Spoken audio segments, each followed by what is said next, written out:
eyes, open those eyes a bit more. Let's see what we can do here. Vidal, can I just interrupt you for a second? Yes, how are you? There are so many people in hairdressing nowadays, and so few have succeeded publicly in the way that you have. Why do you think you succeeded where so many others failed? Well, I might have worked a little harder. But I think one has to be very physically fit in this business. And I do work out. You know, I was 40 last birthday, but I swim and I go to the gymnasium and really keep fit, because you look around you and you think, where do all the old hairdressers go? And they're not around. They're usually Chris's age, you know, around about 24, 25. Why did you choose to become a hairdresser, of all things? Well, when I was 14 and taken by the hand to a hairdressing salon, I didn't know what I wanted to be. My mother said, try hairdressing. So I did. I left it once for a couple of years when I was 20 to think. And then I decided if I was going to go back into it, I'd really put my back into it and make sure that I did the job well. I liked it. I like hair. I like molding hair to faces and finding bone structures. For instance, look at this head. Now that we've taken it forward, it opens these eyes. If the fringe was cut just a little, these eyes would be much bigger than they were, and it was taken right back. Do you see what I mean?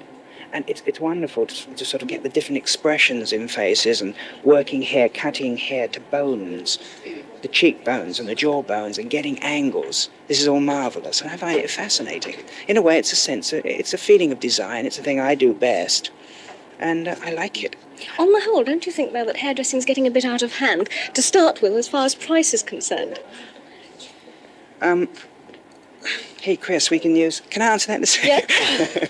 Yeah. This is such a small head from here to here, but although we're not going to cut it, Yes. we could use it for, we could use Cindy for the chignon work, yes? Yes. Put our wigs on this afternoon. Great. That's great. What did you say about prices? Prices are exorbitant, don't you think? No, I don't, honestly. Look, in London, and I think we charge more than anybody for a haircut.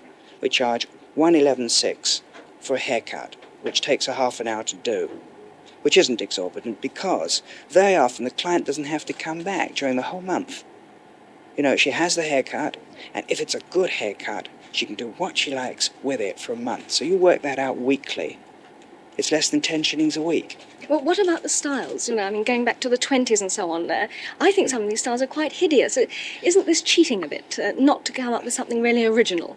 Well, I think with any form of design, whether it be, let's go from the major design of today, in my feeling, which is architecture, to dressmaking, to making shoes, to cutting hair.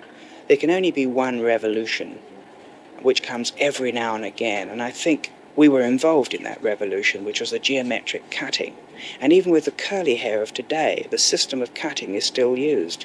For instance, when we brought out our Greek goddess 18 months ago, we still cut the hair in a geometric fashion, and then we permed it and didn't set it, and the whole thing fell into place.